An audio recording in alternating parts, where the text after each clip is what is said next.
Hola, qué alegría dar la bienvenida a quienes se unen a esta nueva exploración. Así es, un gusto estar aquí nuevamente. Y antes de arrancar con el contenido, es un verdadero privilegio iniciar deseando que quienes nos escuchan reciban una inmensa bendición divina para su día. Amén a eso. Y por supuesto para toda esta semana que apenas comienza. Esperamos de verdad que este espacio de análisis aporte, digamos, luz y conocimiento a las rutinas diarias de nuestra audiencia. Fíjate que el tema de hoy es monumental. Lo es. Totalmente monumental. Porque el panorama general nos lleva directamente al Medio Oriente, al primer siglo. Ajá, a una serie de eventos que literalmente cambiaron el curso de la historia. Exacto. Y todo esto está documentado en el capítulo 21 del Evangelio de Mateo. Que es un texto increíblemente denso. Sí.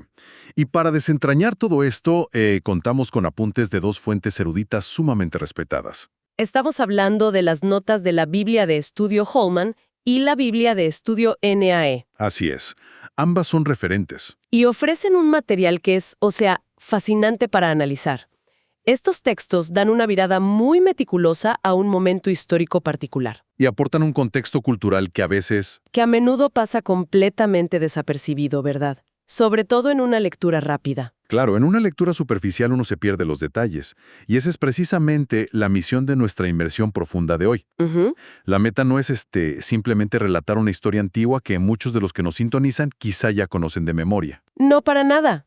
El objetivo es desenterrar el profundo entramado histórico. Histórico, político y hasta literario. Todo eso operaba detrás de los eventos de la famosa Semana Santa. Que incluye momentos clave.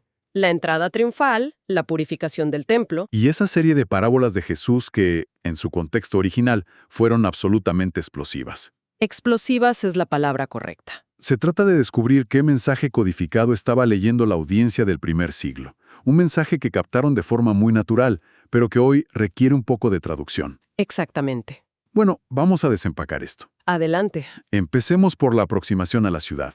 El relato describe que Jesús se acerca a Jerusalén desde el Monte de los Olivos. Un lugar geográficamente crucial, por cierto. Sí, y hace una petición extremadamente específica a sus discípulos. Les dice que vayan a una aldea llamada Betfagé, Ujú. y ahí debían buscar una jumenta atada junto con su pollino. O sea, una burra y su cría. ¡Exacto! Para aclarar términos para quienes nos escuchan, es un animal joven que nunca había sido montado. Y lo fascinante de esto es que no se trata de una simple elección de transporte humilde. No es solo logística. Para nada. Es una declaración mesiánica increíblemente calculada.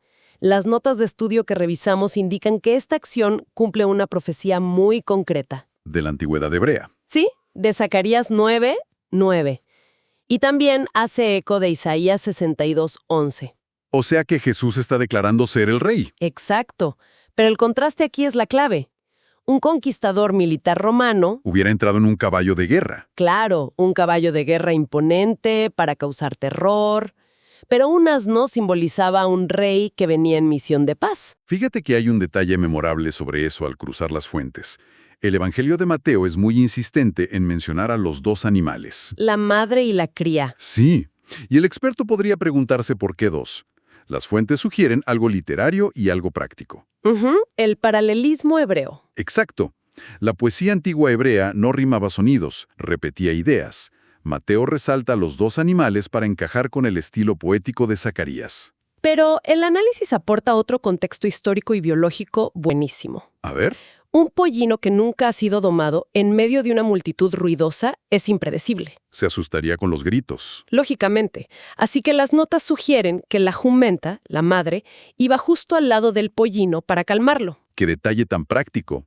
Ancla un evento teológico en la realidad del momento. Totalmente. Y hablando de esa multitud ruidosa, hablemos de los símbolos de victoria. La gente empieza a extender mantos y a cortar ramas de los árboles. Que hoy nos parece un desfile festivo, inofensivo. Pero el contexto histórico dice otra cosa. Sí, las fuentes que consultamos explican que esas ramas, que eran palmas, estaban profundamente asociadas con las victorias judías. Como en la época de los macabeos. Exactamente. Eran un símbolo nacionalista feroz.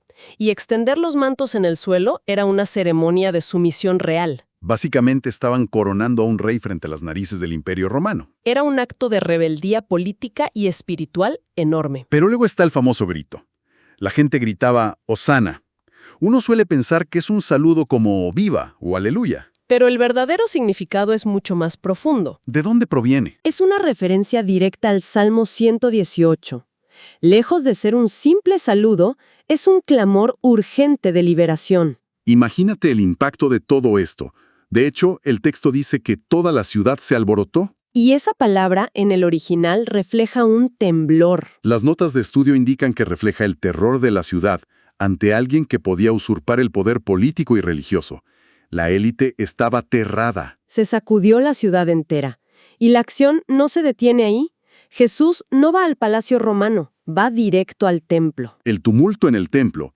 Este es el momento donde cambian las reglas del juego. ¿Sí? Jesús entra, vuelca las mesas de los cambistas y cita a los profetas Isaías y Jeremías diciendo: «Mi casa será llamada casa de oración, pero ustedes la hacen cueva de ladrones». Para entender por qué importaba tanto esta acción, las notas de la Biblia Holman y NEA nos dan un contexto cultural indispensable. Había peregrinos llegando de todas partes De la diáspora. y necesitaban animales sin defecto para el sacrificio. Y no podían usar cualquier moneda. No, las monedas extranjeras tenían imágenes idólatras, rostros de emperadores. Tenían que cambiarlas por monedas aceptadas en el templo. Hasta ahí, el comercio parece un servicio necesario. El problema no era el comercio en sí, era el lugar y la forma. Todo esto ocurría en el patio de los gentiles. Ah, el único lugar donde los no judíos podían adorar. Exacto. Habían llenado el lugar de oración de las naciones con ruido, animales y comercio. Y para colmo, probablemente con tasas de cambio abusivas. De ahí la frase cueva de ladrones. Justamente. Bueno, aquí es donde se pone realmente interesante. Porque cualquiera pensaría que después de causar ese caos, Jesús saldría huyendo. Para evitar a los guardias. Pero no. Lo que ocurre inmediatamente después, ahí mismo en el templo, es que se acercan ciegos y cojos. Y Jesús los sana. Adentro del templo. Y la explicación que dan las notas de la Biblia NAA sobre esto es bellísima. Porque rompe todos los paradigmas. Totalmente. Basándose en textos del Antiguo Testamento como 2 de Samuel 5 o Levítico 21, sabemos que los ciegos y cojos a menudo eran excluidos. Excluidos de ciertas áreas sagradas o del sacerdocio. Sí, estaban marginados ritualmente. Y al curarlos exactamente en el lugar que acaba de limpiar, Jesús demuestra autoridad. E inaugura una era de gracia y de inclusión absoluta. Expulsa a la élite extorsionadora y recibe a los marginados. Es poético. Y los líderes religiosos, al ver estas sanidades y escuchar a los niños gritar Hosana, Cumpliendo el Salmo 8, por cierto. se indignan. Están furiosos. Porque su autoridad está siendo desmantelada frente a todo el pueblo. Y esa tensión nos lleva a la mañana siguiente, a una narrativa visual muy curiosa. El episodio de la higuera estéril. Que suele causar mucha confusión.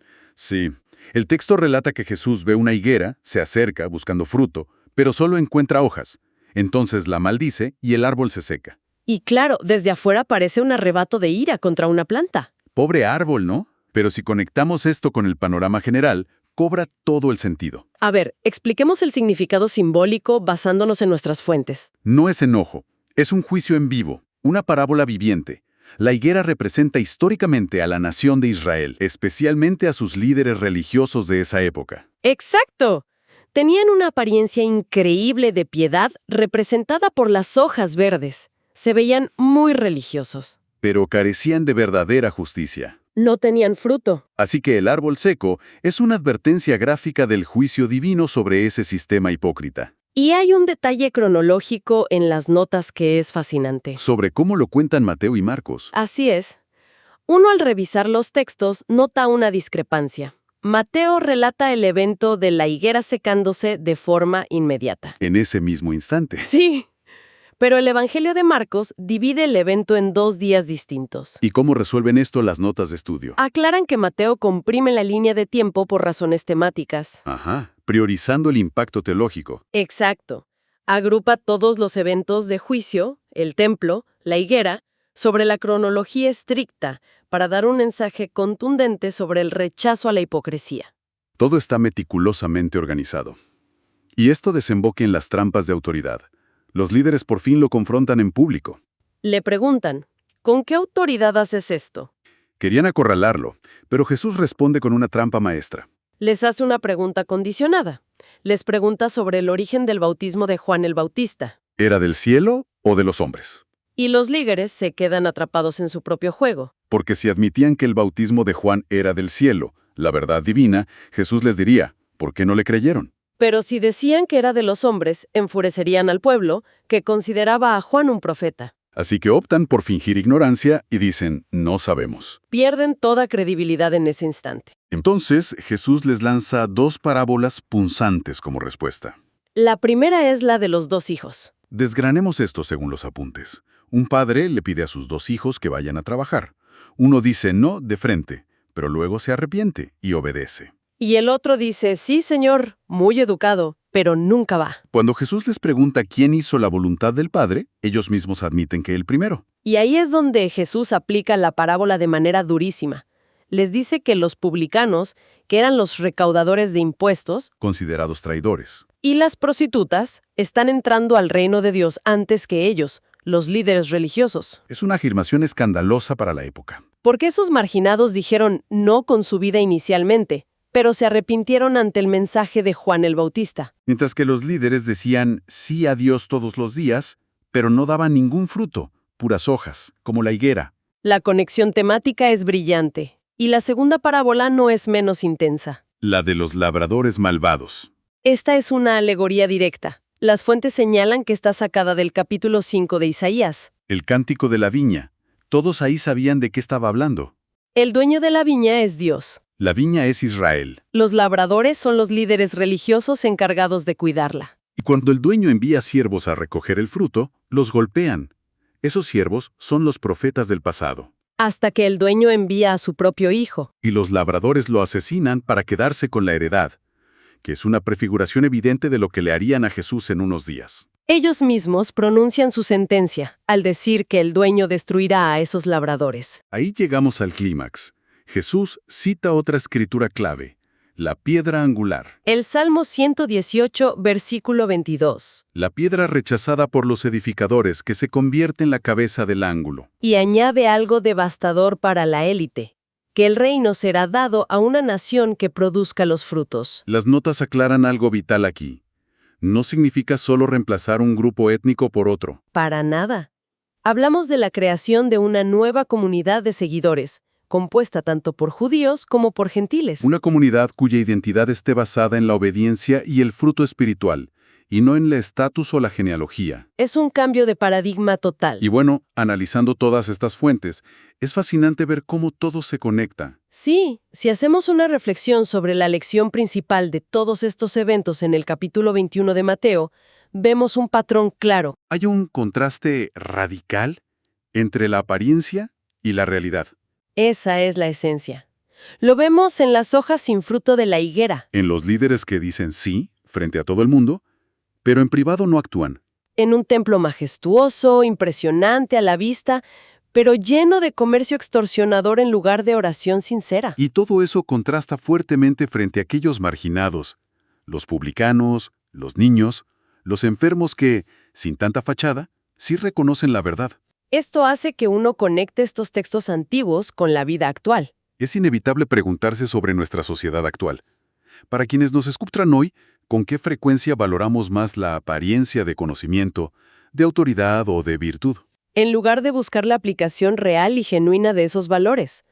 Las redes sociales están llenas de hojas verdes. Mucho follaje, pero a la hora de buscar justicia y compasión, falta el fruto.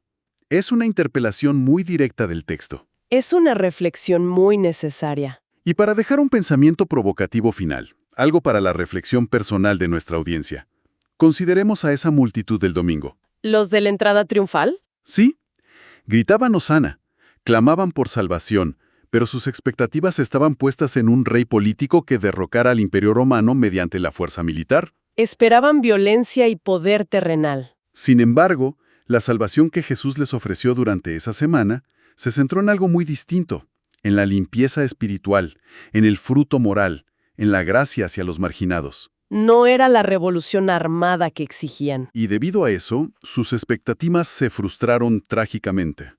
Esto nos lleva a una pregunta profunda. ¿Cuántas veces dejamos pasar verdades transformadoras simplemente porque no vienen en el empaque que nuestras expectativas exigían? Es un cuestionamiento brillante. Buscamos soluciones que se ajusten a nuestros prejuicios y nos perdemos el verdadero milagro. Exactamente. Es algo para meditar a lo largo de esta semana. Sin duda. Y con esto nos despedimos, recordando que el análisis detallado de hoy ha llegado a su fin. Ha sido un recorrido espectacular por los textos. Un verdadero placer desempacar esta historia. Y como siempre, recordamos que Dios bendice a todos los oyentes. Hasta la próxima.